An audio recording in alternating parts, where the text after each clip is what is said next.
neoliberal making, careening this way and that, the major capitalist governments have lost control, not just of the world, but actually of themselves and their own societies.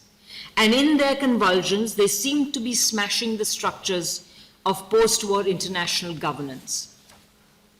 Given the roles of the Soviet Union and China as well as colonial peoples in ending the Second World War, these structures had embodied a compromise between the still strong imperialism of the capitalist world and the insurgent forces of anti-imperialism.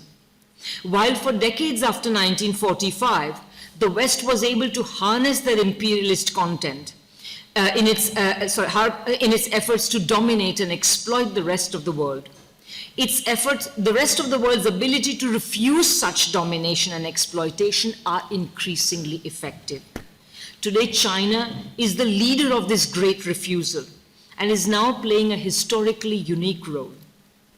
While the West is the fomenter-in-chief of the chaos unleashed on the world, China and its principal allies are emerging as the center of a spreading and steadying calm.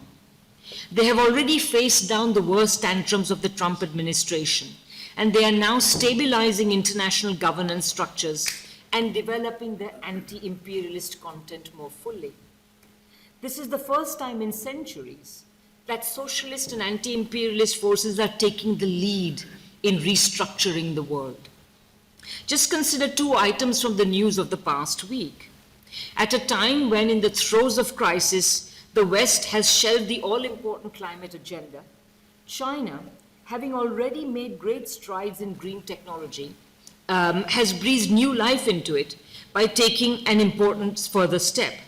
It had already promised carbon neutrality by 2060, and now has proposed a more proximate and quantified goal, a reduction of 7 to 10% from peak levels of its carbon emissions by 2035.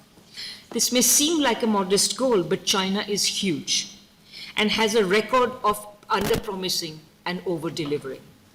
At a time when Trump has called climate change the greatest con job ever perpetrated on the world, when his administration is urging the World Bank to lend for fossil fuel development instead of green technology, and when his administration is also busy destroying the apparatus of scientific policy making rather than rectifying its corporate deviations, China will naturally be seen to be the leader of the scientific approach to climate change, which the world majority countries already suffering from the worst effects of climate change will definitely appreciate. Secondly, while Trump's tariff mania is holding world trade to ransom for entirely domestic reasons, and preparations for the burial of the World Trade Organizations were underway, China has single-handedly revived that organization.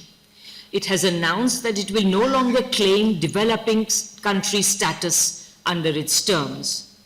This means sacrificing considerable license to indulge in protection and becoming more open to trade with the rest of the world. China is forsaking developing country status while countries with comparable per capita incomes are still claiming it. Given the size of China's economy, this can only be music to the ears of trade and economy ministers of the majority of the world's countries that have had to think about how to replace US markets.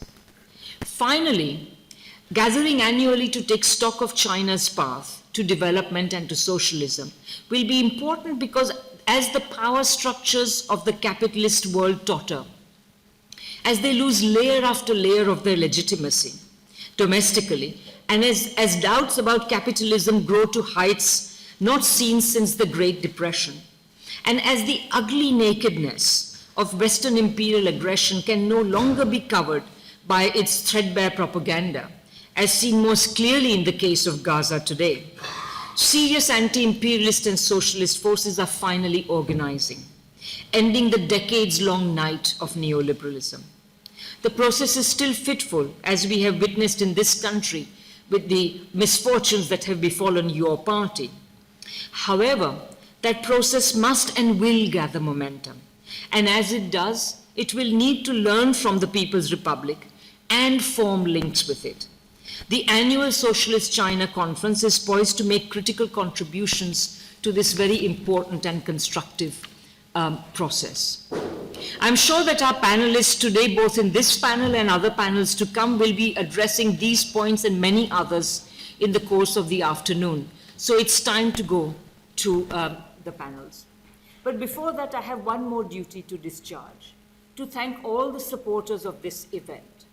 They are the Morning Star, the Communist Party of Britain, the Workers' Party of Britain, the Communist Party of Ireland, the International Manifesto Group, Black Liberation Alliance, Iskra Books, Praxis Press, Manifesto Press, the Young Communist League, Caribbean Labour Solidarity, Third World Solidarity, No to NATO, and the Institute for Independent Studies. Empire Watch will be providing media support. And I would also like to give special thanks to the Embassy of the Bolivarian Republic of Venezuela for welcoming us to this historic building.